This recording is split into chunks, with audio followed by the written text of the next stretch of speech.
Bueno, vamos a empezar con la tercera mesa, que es, vamos a hablar ya de la función de auditoría y control. Vamos a ver cuál es el estado de esta función aquí en Galicia. Y para eso contamos con Víctor Salgado, que es socio director de la firma de Pintos y Salgado Abogados, que es licenciado en Derecho y diplomado superior en Gestión Empresarial por la Universidad San Pablo CEU de Madrid.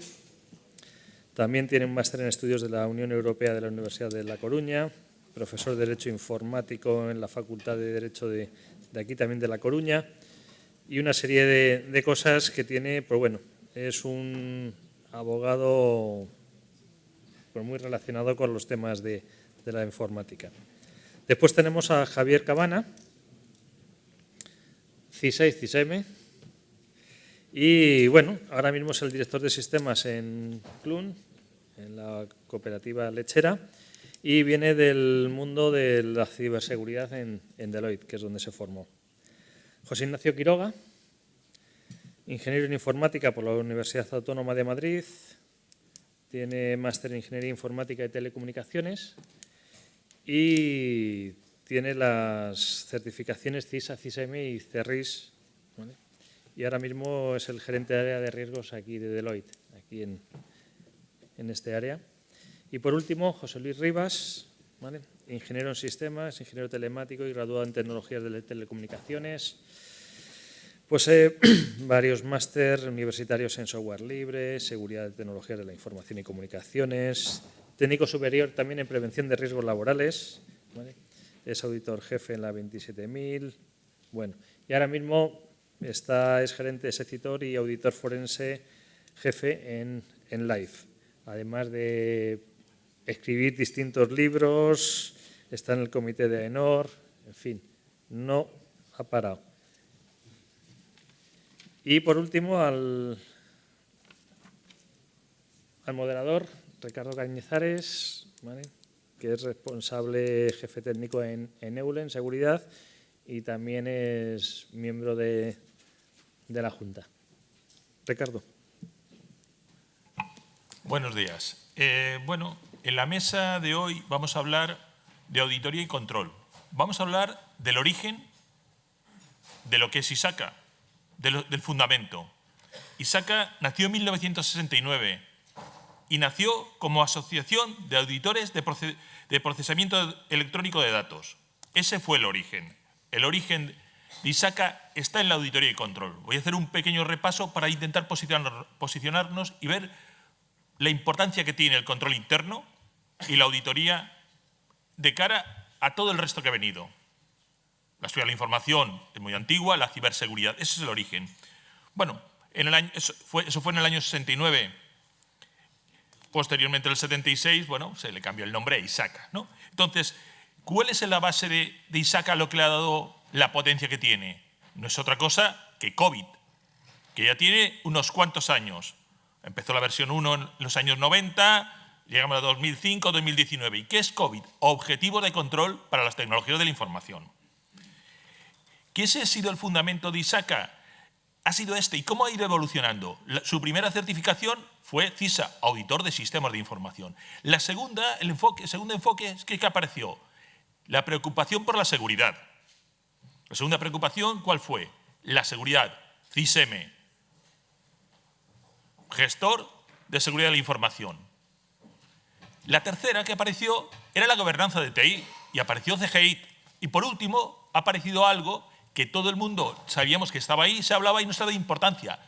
Los riesgos, que se ha hablado un montón. Apareció CERRISC, los riesgos. Y los riesgos de TI tienen que encajar con los riesgos corporativos. Sabiendo dónde estamos, bueno, pues vamos a empezar a hablar hoy de auditoría y control, digo, del fundamento, del principio de los tiempos, ¿no? Pero que no ha perdido importancia. Bien, ¿cómo vamos a llevar la mesa? Tenemos una serie de preguntas que van a tratar aquí los miembros de la mesa y luego voy a intentar dejar un poco de tiempo para que alguien haga una pregunta y pueda intervenir. Si no, pues sacaré otra pregunta. Entonces, yo no voy a iniciar ni por la izquierda ni por la derecha, sino voy a lanzar la pregunta inicialmente a un miembro de la mesa, que él responda y luego los otros tres miembros, pues, que continúen desarrollando su visión de la pregunta, ¿no? Bueno, la primera pregunta va a ser para ti, Javier. Coincide que empieza por la esquina, pero ha sido casualidad, ¿vale? ¿Cuál es el papel que la auditoría y el control interno, que es una de las líneas de defensa del modelo de 3 capas, cómo ese auditoría y control influye en las propias funciones de control interno y de auditoría que tienen las organizaciones? ¿Cuál es la importancia que al control y a la auditoría se le da en las organizaciones? Bueno, la primera denota, porque bueno, a ver, al final la auditoría de 3 capas, ¿no? que se basa en la primera capa de gestión operativa, la segunda gestión de riesgos y la tercera, bueno, de auditoría interna, pues básicamente la capa de auditoría interna, que es la tercera capa, es una capa de aseguramiento del resto de capas, ¿no? Entonces, la importancia que tiene es realmente esa, ¿no? Es asegurar pues, la auditoría en esos principios. Esto lleva también pues, que también te lleve a tener una segregación de funciones muy importante dentro de la auditoría interna para poder implantar estas 3 capas, ¿no? Entonces, el papel es muy importante dentro de este modelo, pero muy difícil también de conseguir. Y además me remito difícil un poco también a la experiencia del tejido empresarial gallego, ¿no? En el cual pues al final hay una serie de grandes empresas, pero luego lo comentaba en otras mesas, ¿no? que las pymes, ¿no? También dentro del tejido, y implantar pues este modelo de auditoría interna pues es a veces complicado de 3 capas, ¿no?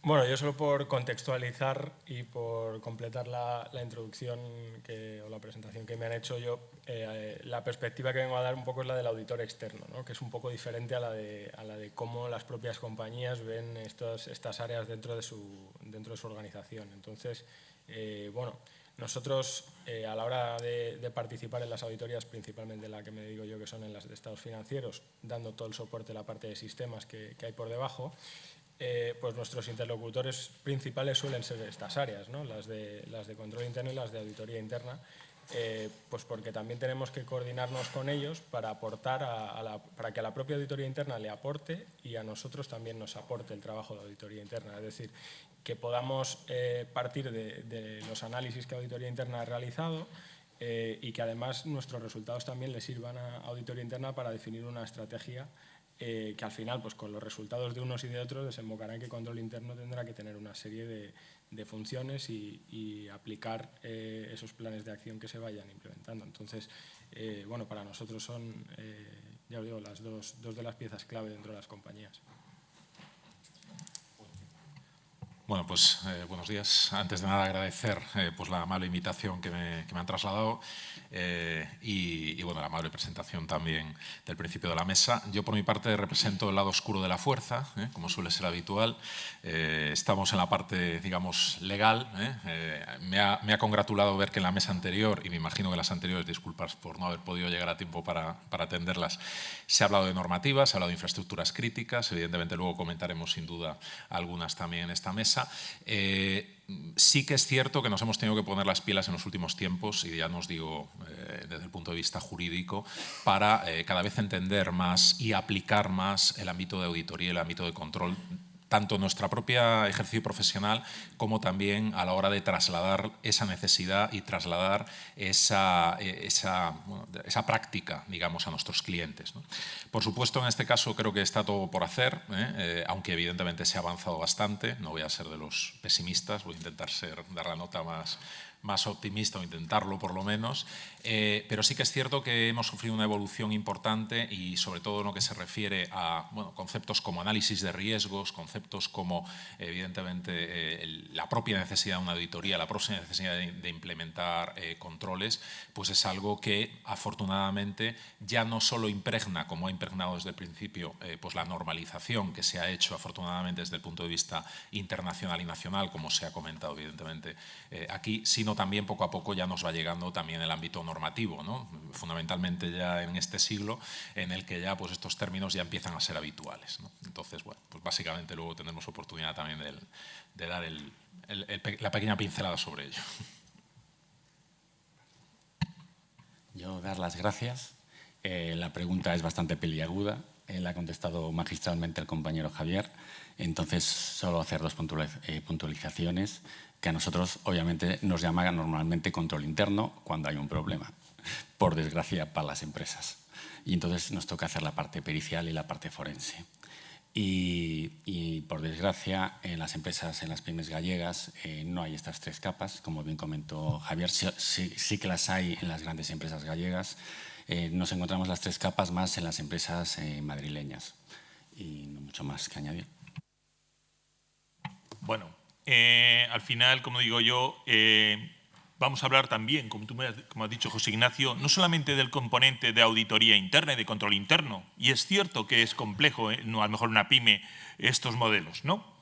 Y entonces casi antes, como ha dicho José Ignacio, casi la pregunta la has contestado, pero te la voy a volver a reformular para que lo plantees. Vamos a ver, la auditoría de sistema de información, la auditoría de tecnología, tanto externa como interna, ¿qué es? Respecto a la auditoría financiera, o yo más que auditoría financiera llamaría auditoría corporativa, porque una auditoría para una corporación no solamente es financiera o es la auditoría tecnológica, es una auditoría global. ¿Qué es? Complementaria, independiente, un soporte. ¿Qué papel tiene que jugar la auditoría, voy a llamarle, de sistemas dentro de la auditoría corporativa de una organización? Tanto desde el punto de vista interno como externo. Tú efectivamente trabajas como externo. Sí, está bien, porque yo pensaba que el lado oscuro éramos los auditores externos, pero veo que estamos todos los distintos lados oscuros aquí representados, ¿no? Bueno, yo creo que si algo tenemos en común, a lo mejor los que estamos en esta sala y con los representantes de las mesas anteriores, es que tenemos un cierto factor de incomprensión, ¿no? Que las áreas de negocio nos cuesta llegar a ellos, nos cuesta llegar al management de las compañías para que, lo que comentaban en la mesa anterior, ¿no? Para que realmente vean el valor que puede tener el trabajo. Pues a nosotros los auditores nos pasa algo parecido, incluso con nuestros propios compañeros financieros, por así decirlo, o de las auditorías corporativas, y al final pues con los propios clientes pues es a veces, o históricamente venía siendo complicado que encontrasen ese valor añadido. Nadie está esperando ansioso la llegada del auditor, ni externo ni interno, pero es verdad que yo lo que sí que he notado en los años de experiencia que tengo es que poco a poco nos vamos acercando más a que vayan percibiendo ese valor, a que realmente se lo tomen como una consultoría también gratuita que se están llevando esas áreas que no son las que contratan la auditoría, en mi caso principalmente con el área de sistemas, y en hacerle pues esos análisis que comentaban en mesas anteriores, pues que han contratado a consultores y demás. A veces el auditor externo también le puede dar ese input que es tan interesante, ¿no? Entonces, bueno, nuestro papel ha evolucionado mucho a lo largo de los años. Yo creo que cada vez estamos más alineados. El hecho y el auge de la ciberseguridad en los últimos años pues ha hecho que la gente se tome muy en serio todo el tema de lo que tiene que ver con IT en el marco de la auditoría corporativa. Y bueno, que al final pues todo está automatizado y va a ir a más. No se puede hacer una auditoría corporativa sin tener en cuenta la de sistemas, ni tampoco pueden estar ambas desconectadas, porque al final quien tiene que determinar las prioridades es el negocio para que tanto auditoría IT como auditoría corporativa vayan en la misma dirección. Vamos a ver, Javier, tú como, voy a llamarle, sufridor de los auditores, ¿qué notas diferencia en lo que hemos visto entre la percepción que tiene un auditor de sistemas o cuando llega un auditor corporativo que no tiene ni idea de sistemas? Te estoy haciendo la misma pregunta, pero aquí he intentado reformulártela desde el punto de vista, digo, de sufridor, de persona que sufre la auditoría, que vienen a revisarle. Bueno, yo creo que hay cada vez un acercamiento mayor, ¿no? O sea, la auditoría financiera tenía una parte de sistemas que anteriormente el auditor financiero venía con un formulario dado por el auditor financiero para rellenar dónde están los datos y demás, ¿no? Y ya se está acercando. Ahora, en las propias auditorías financieras incluso acompaña un auditor de sistemas de tecnología en el cual pues, complementa esa auditoría, sobre todo pues, a nivel de datos financieros, donde se guardan, o sea, toda esa auditoría. Entonces, yo creo que se está convergiendo cada vez más esa figura, ¿no? Bueno, a vosotros voy a reformular la misma pregunta. ¿Está separado desde vuestro punto de vista, el auditor financiero del auditor corporativo, del auditor de sistemas, o en vuestro desarrollo profesional os lo encontráis junto? ¿Qué es? ¿Soporte? Como queráis plantear los dos. La misma pregunta para los dos, ¿no? Víctor y José Luis. ¿Es un soporte? ¿Es necesario? ¿O es complementario? ¿Cómo lo veis desde vuestro punto de vista? Esos dos perfiles. Es complementario. De hecho, por ejemplo, cuando haces un análisis financiero, ahora está todo digitalizado. Entonces, tenemos que hacer una adquisición de evidencias y después, obviamente, para una auditoría financiera, por ejemplo. Y después, lo que hacen los auditores financieros, cogen nuestras evidencias y continúan lo que es la auditoría, por ejemplo.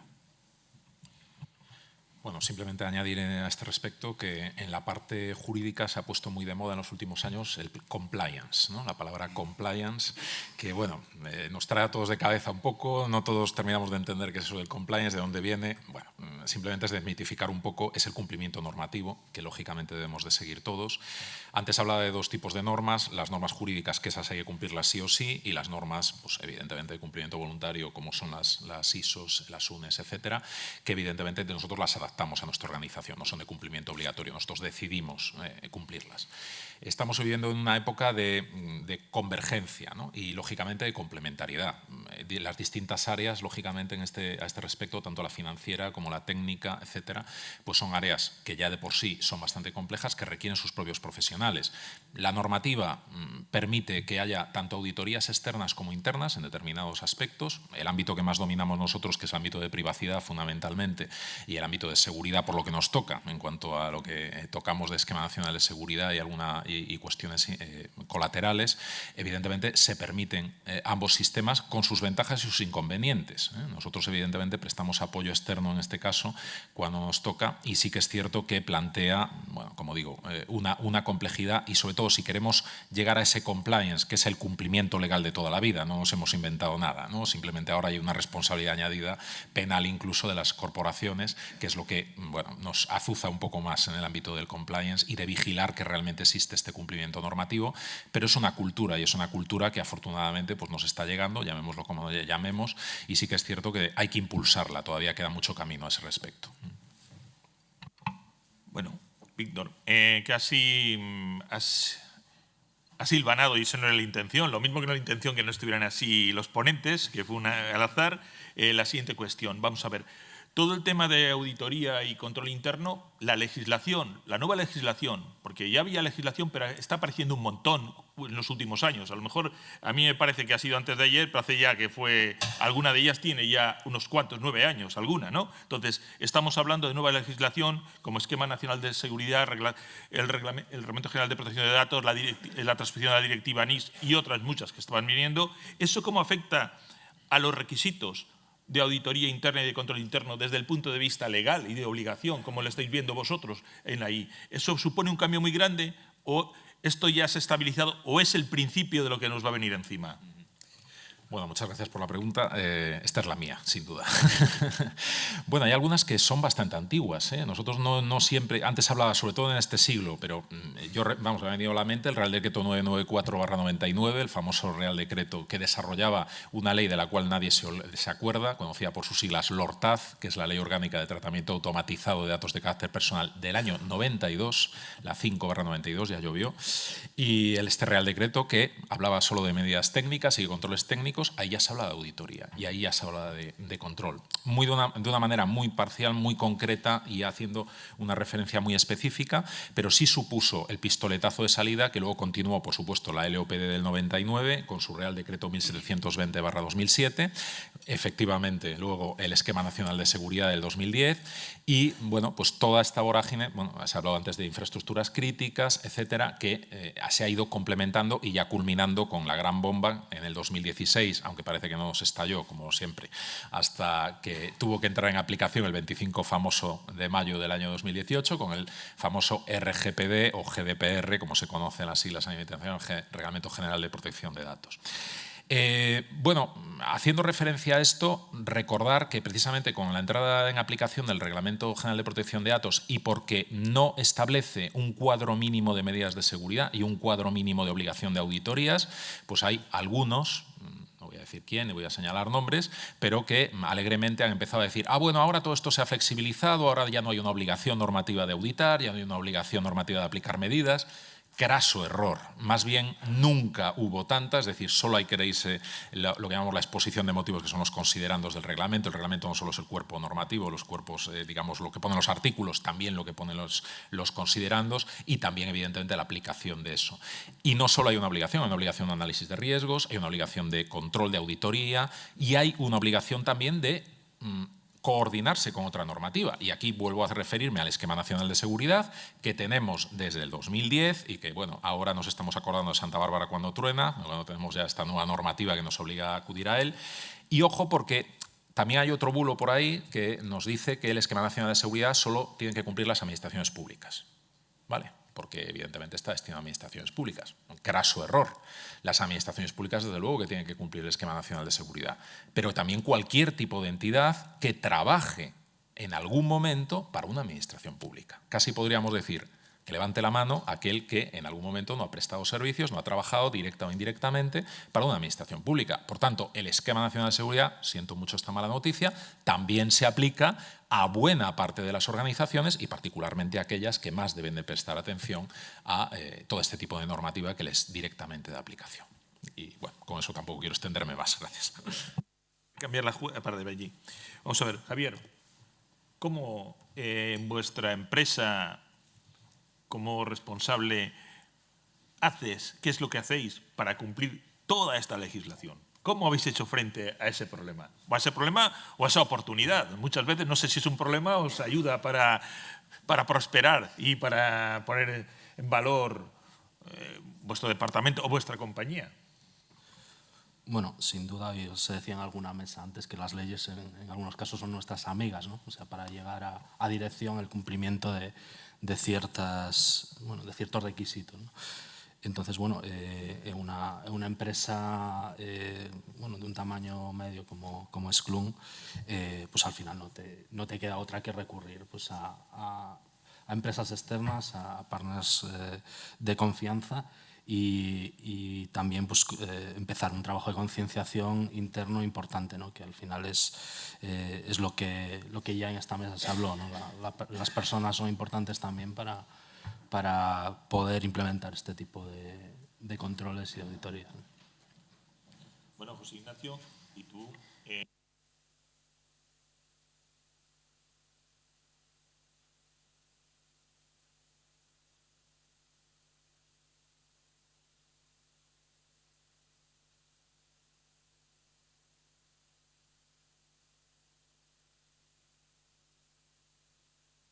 ¿Vuestro foco cómo lo planteáis? Pues nosotros, además viene perfectamente al caso, por ejemplo, para la parte de controles generales de IT o los controles generales del ordenador de toda la vida, el marco de control en el que nos basamos está basado en COVID, entre otros marcos. Nosotros lo que hacemos o lo que intentamos es intentar trasladar siempre en cada auditoría nueva que hacemos todas las novedades que a nosotros nos aplican, porque no hay que olvidarse que nosotros revisamos a las compañías, pero a nosotros nos revisan un montón de organismos. O sea, es una profesión muy sujeta a la revisión. Tenemos el ICAC, que es el organismo que nos revisa a nivel nacional. Si es una compañía a la que estamos auditando que además cotiza en Estados Unidos, pues nos revisa el PCAOB. Y lo que significa esto es que cada vez hay más evolución en los procedimientos de auditoría que se nos exigen. Empezábamos a lo mejor hace unos años con ese formulario sencillo de entendimiento de sistemas y demás, pero a medida que las compañías se han ido automatizando y han ido confiando en los sistemas sin tener un paralelo, digamos, manual, pues a nosotros se nos ha exigido que nos aseguremos del cumplimiento de unos determinados controles que van mucho más allá de los controles generales de IT. O un control automático de negocio ya no se prueba simplemente con un pantallazo. Tienes que hacer un montón de procedimientos para asegurarte que la fuente que está nutriendo a ese control es adecuada.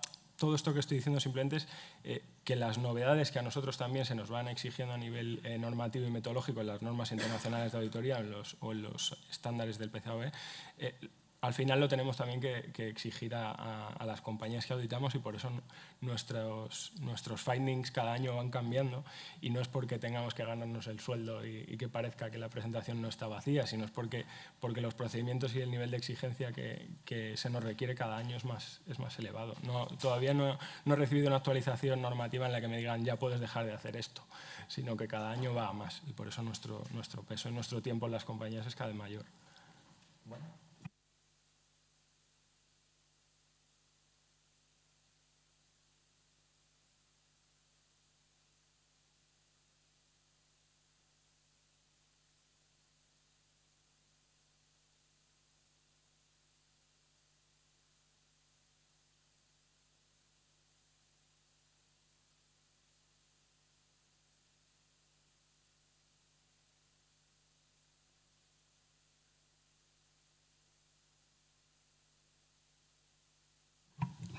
A nosotros afectar realmente no nos afecta, ¿vale? Porque nosotros lo cumplíamos ya. Entonces, y como llevamos muchos años trabajando en el sector, no nos afecta. Ya cumplíamos protección de datos, cumplíamos GDPR, etc. Entonces no había ningún tipo de problema.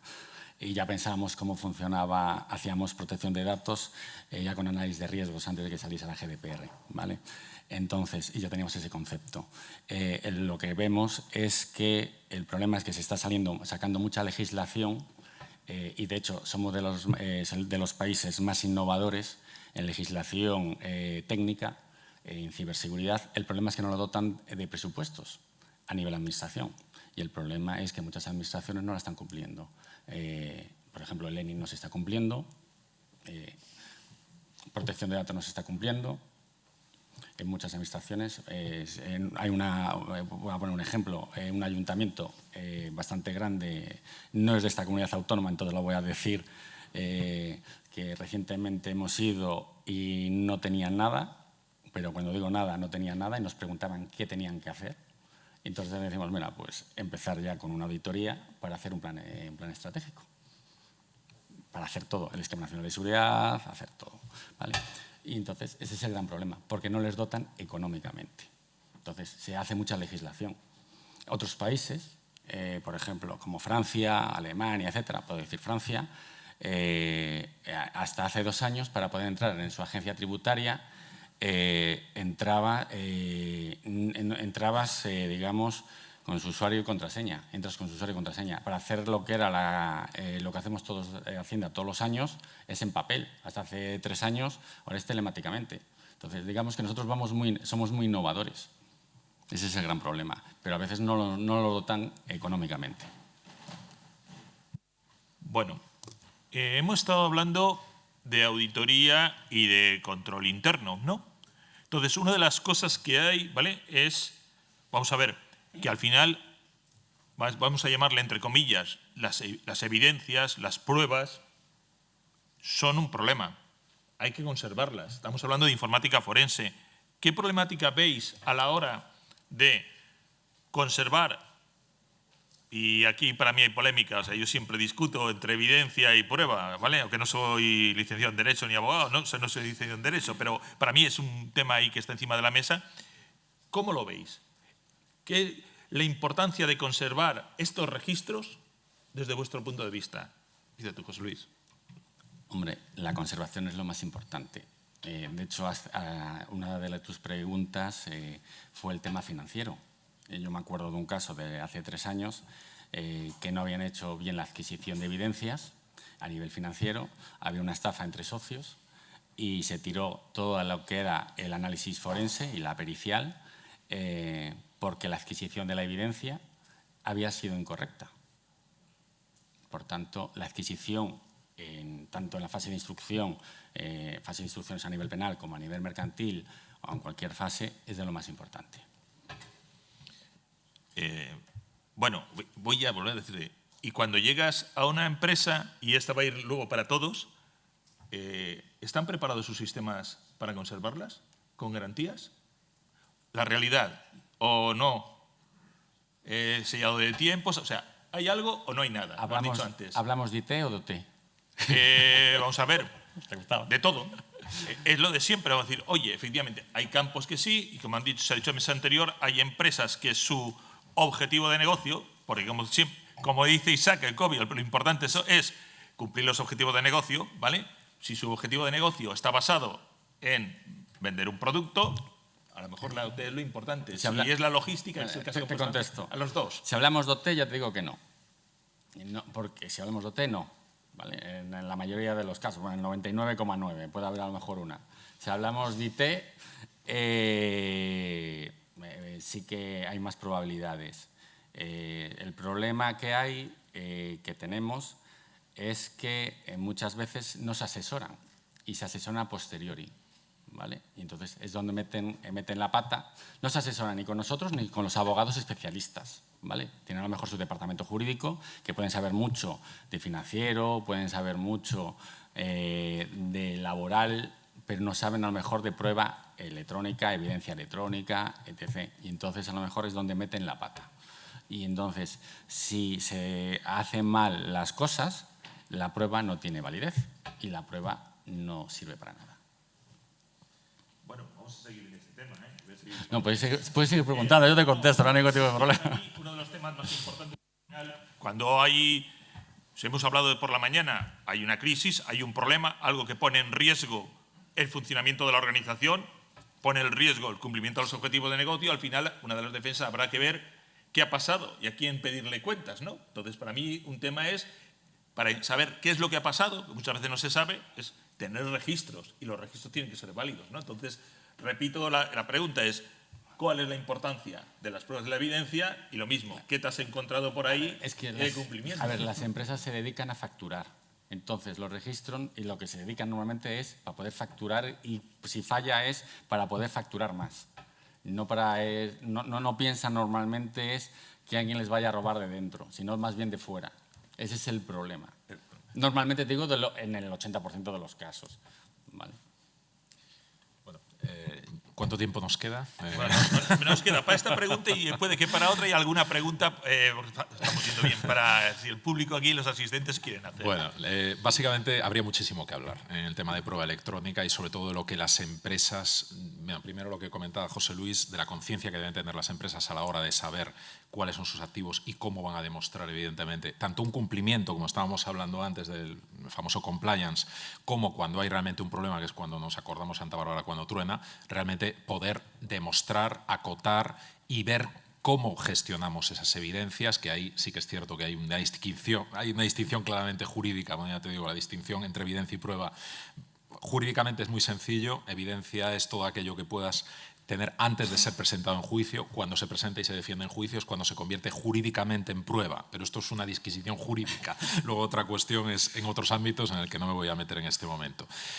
Pero tenemos un problema, que es que ¿cómo garantizamos? Estos son huellas en la nieve, es decir, bueno, los que sois de tecnología, que sois la mayoría, me imagino, los que estáis aquí, sabéis perfectamente lo manipulable que es la tecnología y lo complicado que es, primero, acotar esa tecnología e ir rápido, digamos, para preservarla y luego garantizar, evidentemente, que no ha sido manipulada en algún momento, ¿no? Sí que es cierto que hay registros, tiene que haber controles, pero muchas veces esos registros, evidentemente, no tienen los controles aparejados ni, digamos, una huella que permita verificar si esos registros, evidentemente, han podido ser manipulados o no, hasta que, evidentemente, muchas veces ha surgido el problema.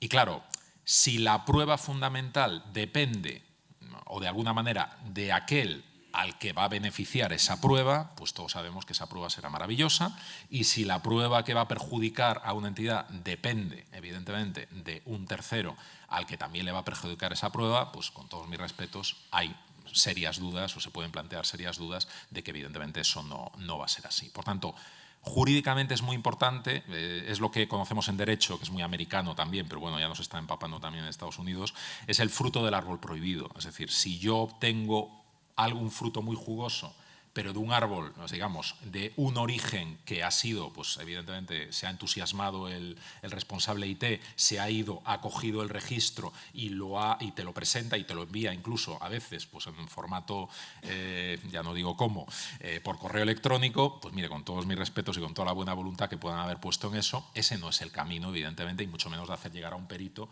para su análisis, ¿no? Hay que seguir unos pasos. Desgraciadamente en este país una ley que nos falta es la ley de prueba electrónica para para determinar la famosa cadena de custodia, evidentemente, y saber cómo se puede preservar. Sí hay mucha normativa, afortunadamente, por colegios profesionales y normativa, evidentemente, también de la que tenemos a nivel general, que nos puede servir de orientación y protocolos de orientación para ello, pero no tenemos digamos, aunque afortunadamente los tribunales lo están entendiendo y ya tenemos jurisprudencia sobre ello.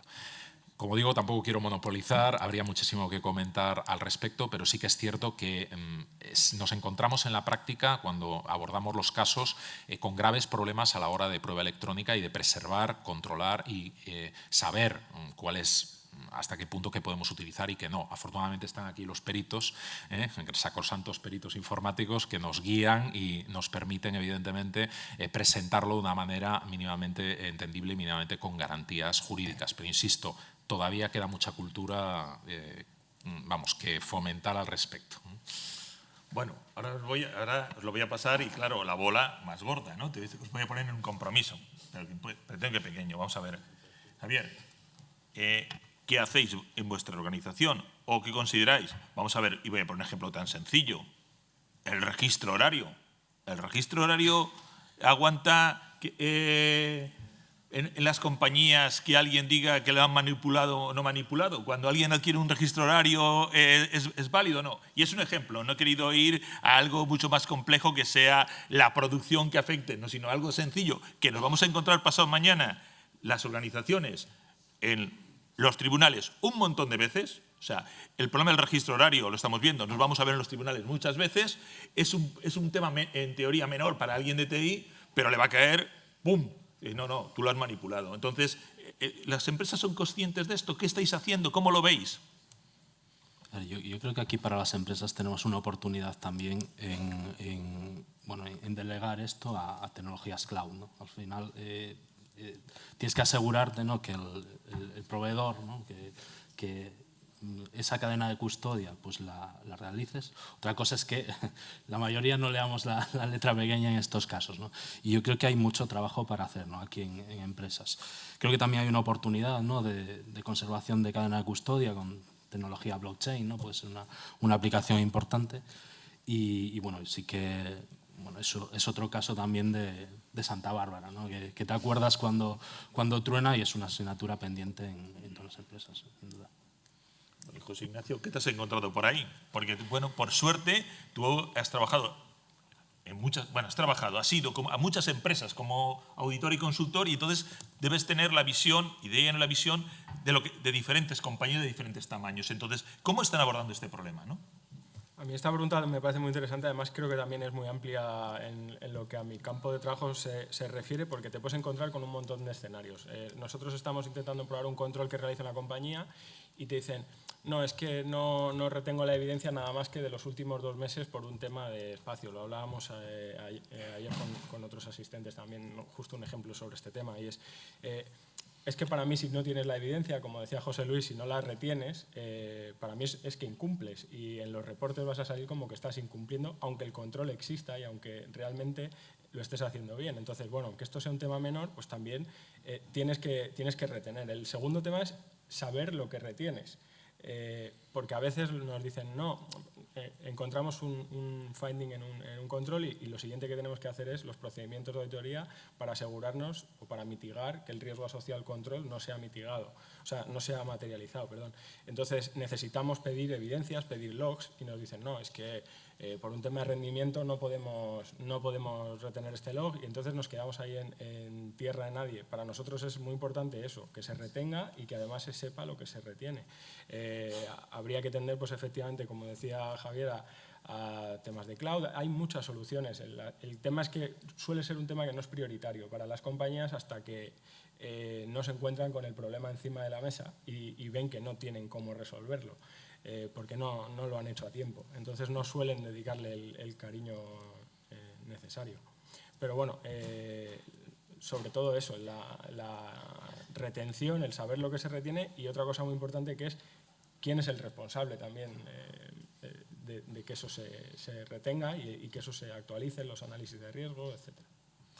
Bueno, muchas gracias. Vamos a ver, nos queda tiempo para una pregunta que tengo aquí. Y bueno, me gustaría que si alguien de los presentes tiene alguna cuestión, pero antes, voy a matizar. Es cierto, las compañías no son conscientes, pero vamos a ver, el ejemplo que he puesto, el control horario nos va a caer a todos. O sea, el que piense en una compañía que tenga más de 20 trabajadores, que no va a tener un problema de control horario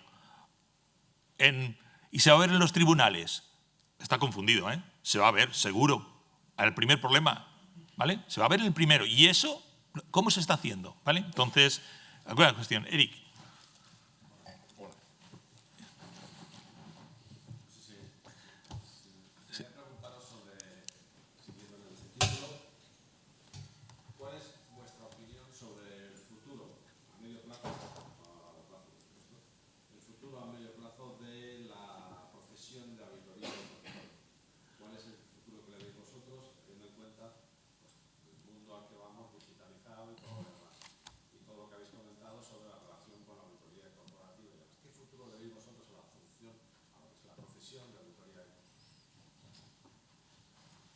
Bueno, responder los 4 porque es la pregunta que tenía que apuntada, ¿eh? Si no, no tengo otra ya, ¿eh?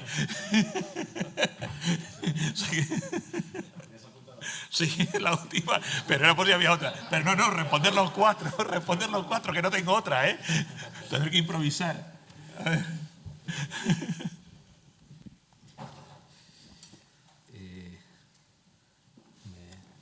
Vamos a ver, la repito. Sí. Es la percepción del futuro de la auditoría frente a los nuevos retos. Es lo que yo tenía puesto, frente al futuro.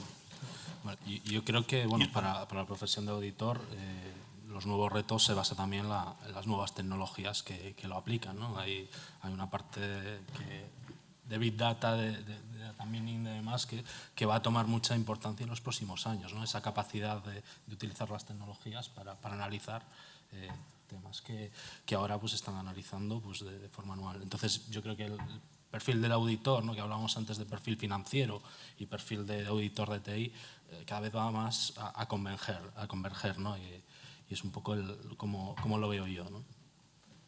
Yo creo que si nos ciñésemos a lo que a veces suele salir en estudios y que por lo tanto luego se refleja en prensa, a veces es desolador, ¿no? Porque te dicen profesiones que se van a automatizar en los próximos años y siempre sale, de hecho hay un estudio del 18 en el que salía auditor y contable, el 94% desaparecerán en los próximos 10 años.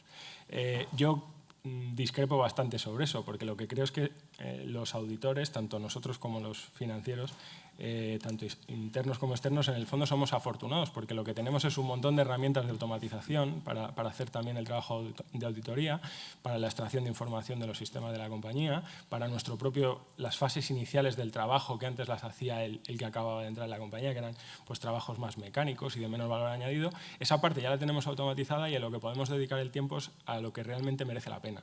Y ahí es donde entran también pues, herramientas tipo Analytics, la utilización de robots, etc.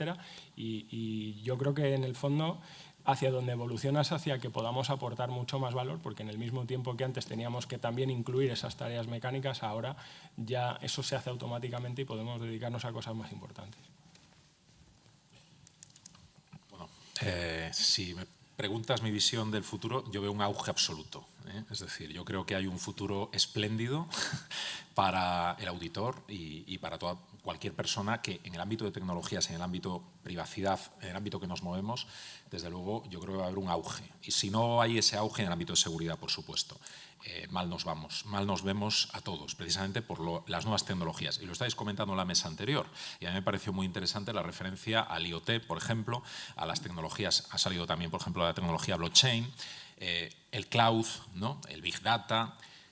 Nos podemos ver tentados a ir por motivos de costes, por motivos incluso de lo que estábamos comentando antes, para facilitar las evidencias a este tipo de tecnologías, pero tenemos que tener en cuenta que vamos a aumentar los riesgos asociados. Y esos riesgos asociados, vamos, son auténticas pesadillas. Vamos, bueno, ya lo que en nuestro trabajo, cuando tenemos que tratar con gente de seguridad, que es muy a menudo afortunadamente, o cuando ya vamos a algún evento pues ya más centrado en el ámbito de seguridad, bueno, pues siempre tenemos que salir estamos una semana de pesadillas, ¿eh? Porque realmente si nos damos cuenta de los riesgos a los que nos estamos enfrentando, por eso me sorprendió también cuando decíais en la mesa anterior cuando salen esos análisis de riesgos con riesgo bajo, yo digo, ¿pero qué tipo de análisis de riesgos se hacen? O sea, los análisis de riesgos que nosotros, los más moderados, es el debacle de la civilización, como paso 1, digamos, ¿no? Y luego ya vamos a hablar del resto. Entonces, los riesgos son enormes. Y tenemos que ser, tampoco tenemos que tirarnos de los pelos y no hacer nada. O sea, el riesgo siempre es la inacción, el principal riesgo. Eso durante muchos años en protección de datos lo hemos sufrido, que cuando alguien veía la ley de protección de datos, es que esto es incumplible, entonces se alejaba y no hacía absolutamente nada. Dice, no, ese no es el objetivo. Afortunadamente, el reglamento europeo es mucho más inteligente, si me permiten, que la directiva anterior y que la transposición de la directiva anterior. Por eso no da tantas soluciones y permite que nos obliga un poco a pensar y a reflexionar sobre estas cosas, y nos obliga también a plantearnos esos escenarios y a tener que ser conscientes por nosotros mismos de esos escenarios. Oye, mira, es como cuando el chaval se ha sacado, tiene el carnet de conducir, toma las llaves del coche. Caramba, eso está muy bien, me ha dado las llaves del coche, ya puedo hacer yo lo que quiera, pero por otro lado, caramba, y si la pifio, y si choco el coche y si me ponen una multa, ay amigo, pues entonces ya vendrá papá o la Guardia Civil a pedirte tus oportunas responsabilidades. Por tanto, a poco que hagamos, desde luego, son saltos de gigante lo que vamos a hacer, ¿no? Pero el primer paso, sin duda, es, como dicen los alcohólicos, saber que tienes un problema, ¿eh? Y el problema, desde luego, lo tenemos y gordo.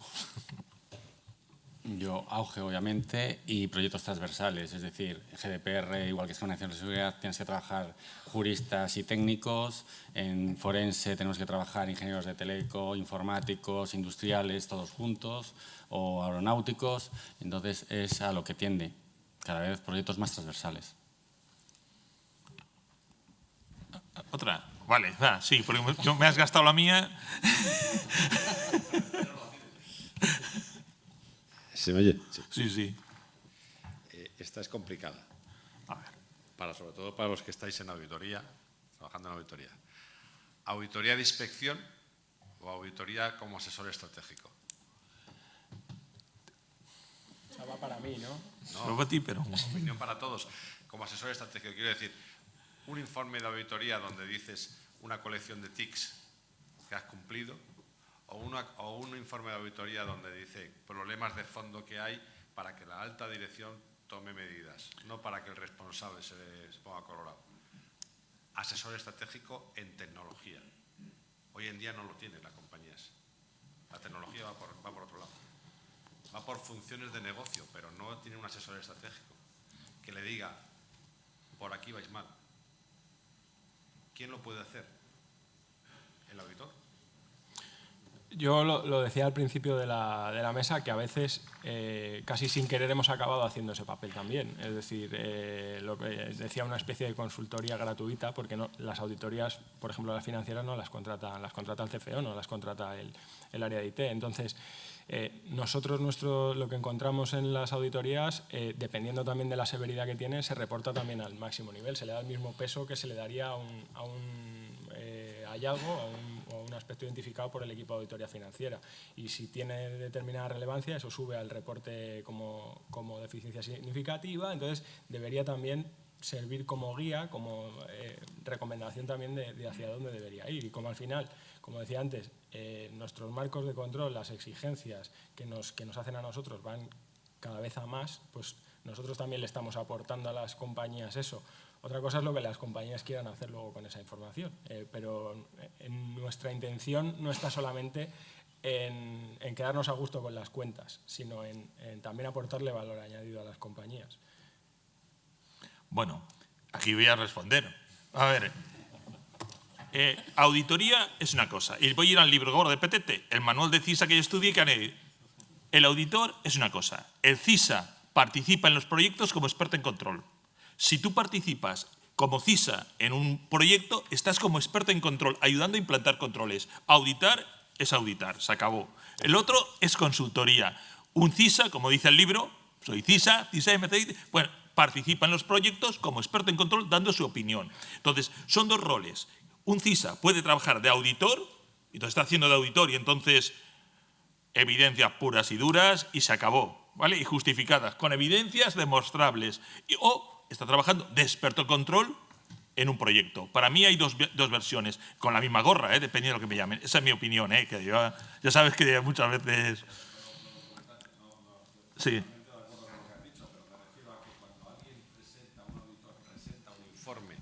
Presenta un informe, ese informe no quiere decir que, no estoy hablando de que vaya a participar en un proyecto. Cuando presenta un informe de auditoría, presentas una colección de hechos significativos, es decir, es una colección de tics de cosas que has revisado y que funcionan bien o mal. Pero de ahí puedes sacar una conclusión sobre el nivel de madurez del proceso o de la organización. Y eso es asesoría estratégica, es algo más. Y hasta ahora eso está mal visto para los auditores. La pregunta es, para el futuro, que puede ser un cambio desde el punto de vista de cuál es la función de la auditoría, ¿empezará a ser cada vez más importante que saques conclusiones o simplemente puedes hacer una colección de hechos significativos? El matiz, aunque pueda parecer trivial, no lo es. Es una función distinta. Sí, es una función distinta. Mi opinión es que son dos funciones distintas y son dos trabajos distintos. Si tú encargas una auditoría, es una auditoría. Listo. Y si tú encargas un informe estratégico, otra cosa, será otra cosa. Pero si es auditoría, además por definición. Yo soy muy cuadriculado, ¿vale? De edición de Real Academia. Entonces, para mí eso es un encargo de auditoría. Y es lo que te han pedido. Y el otro, sí, puedo trabajar como experto en control y sería otra cosa, ¿no? Y daría opciones para tratamiento. O sea, yo he detectado un incumplimiento, un control no cubierto, este control no está cubierto. Se ha acabado. Listo, control no cubierto, te he pillado, ¿vale? Y además, si te he pillado, ya he justificado mi trabajo, ¿vale? Directamente, o sea, a ver, yo trabajo de auditor. Cuando le pillo la primera, ya he respirado, ¿vale? Mientras no le pillo la primera, estoy sudando tinta. A ver, esto es el mundo real, ¿no? Lo otro es cuando voy de consultor, oye, mira, trabajo en un equipo de proyecto y lo que estoy experto en control en otra cosa. Para mí no hay que mezclarlo, es que si tú das opiniones, y no son evidencias, pruebas en el informe, la has liado a la hora de defenderlo. Para mí, cuando he ido a defender un informe de auditoría, cada maestrillo tiene su librillo. Sí, yo a lo que me refería es más que efectivamente el auditor no va a solucionarle el problema, porque no es su labor. Eso lo hará el experto en control, lo hará el consultor que venga, lo hará la propia compañía a nivel interno, pero sí que se utilicen esos resultados de la auditoría como un valor como punto de partida para empezar a solucionar esos problemas que tenga, para que te vaya guiando en tu plan estratégico en lo relacionado con IT. Bueno, es que además el auditor, si hace de consultor, pierde su independencia. Claro. Perdería la independencia. Yo... Bueno, a lo mejor. Dices en la auditoría. Vale, sí.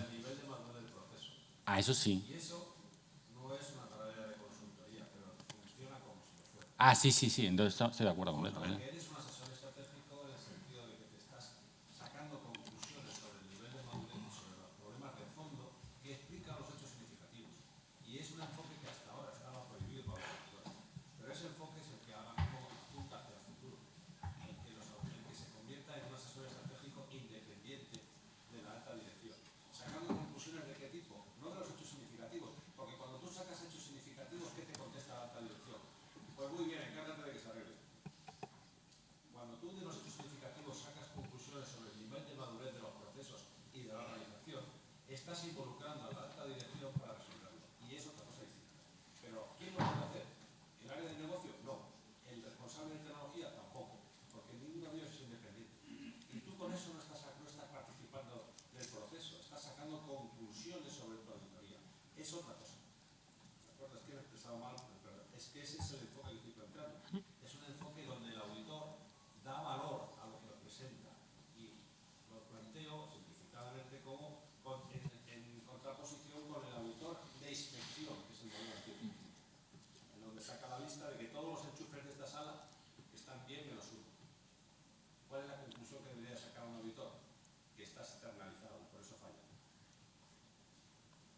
Es que justo lo que estás comentando va en línea de lo que os comentaba antes. Nosotros vamos con un marco de control que es el de nuestra metodología. Nosotros no auditamos el modelo de control de la compañía, lo utilizamos como base, hacemos un mapeo, etcétera, pero luego nosotros buscamos los controles y ahí es donde yo creo que le aportamos valor, porque a lo mejor era algo que no tenía contemplada, no estaba contemplado en el modelo de control de la compañía, ellos no lo tenían en mente, pero como nosotros le estamos diciendo que eso es necesario por un determinado riesgo, etcétera, ahí es donde yo creo que también les aportamos valor. Es decir, les damos también ese análisis gap entre lo que nosotros esperamos que tengan y lo que su propio modelo de control tiene. Bueno. Ya está. ¿Sí?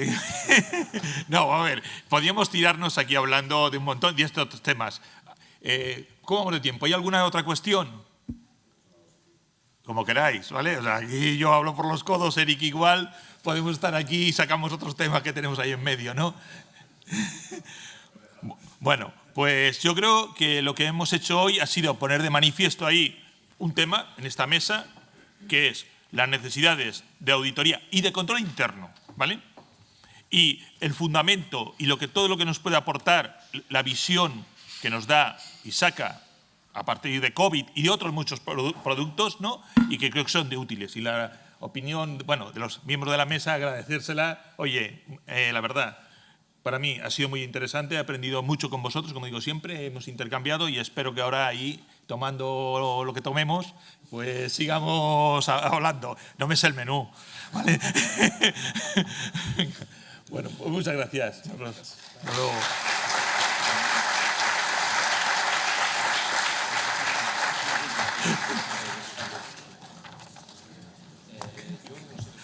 I've been